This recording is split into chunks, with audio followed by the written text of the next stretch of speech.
Hello everyone. This series of videos are related to disciplining.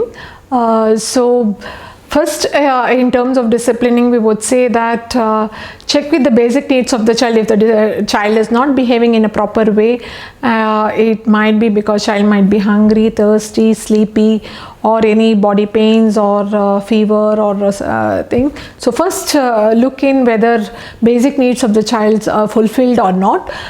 If everything is okay, then the rule related with the disciplining today, which we are talking about, is expressing the emotions related disciplining.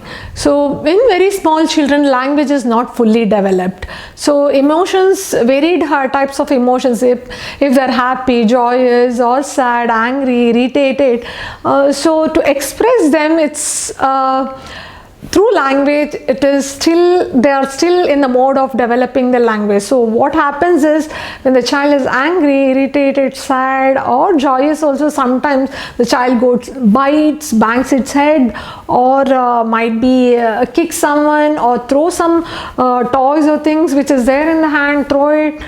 So it can be in all these forms.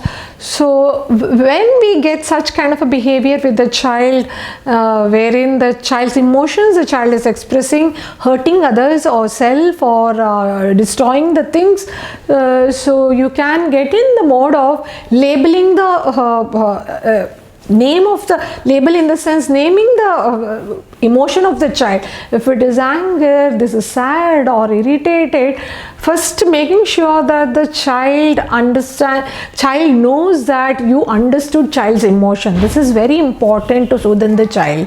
So when you name the emotion and say it to the child that, yeah, I know you are angry because I told you to stop watching the TV. So the child, you're sad that I took away that from your hand. I know you got irritated because someone else did this. So when you say that, name it and label it, and then say that this is what you're going through, first level of soothing happens, and then the child is ready to listen to you. If this is not happening, so make sure that whenever there is an expression of emotion, you name the emotion and label it and acknowledge it. That is very important, because language is still not developed by the child.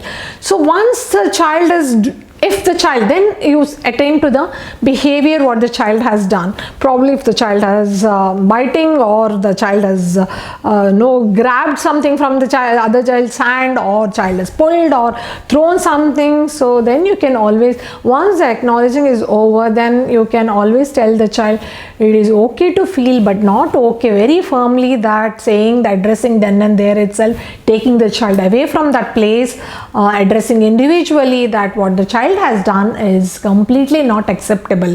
Communicating that message every time when the child does this kind of a behavior is very important. Not in front of people where the child has already done that. Take the child away from then and there itself, and then communicate it to the child that this is not acceptable behavior. Rather, if the child is angry or anything, the child can jump up and down, or can hit the pillow which is there, or there are other ways in which you can express but not hurting others. Very clear communication, saying that not hurting others, not hurting self, not throwing things, not spoiling the things. Very clear communication has to be done to the parent. Even after it is not like with one chance the child says yes and the child does it. With the repetition, the child knows this is not at all acceptable behavior.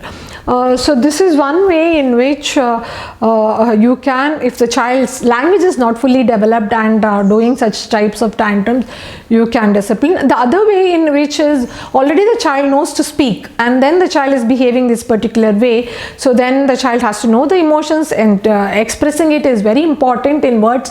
So you can tell the child, whenever you're getting angry, you can always tell that I'm getting angry, so please don't do this, or don't take away, I don't like this. So the child can express it in words to the other person who is doing it, so that the other person also understand this child is getting angry, sad, or I think so. The communication language is important. So those activities which helps in language development to happen.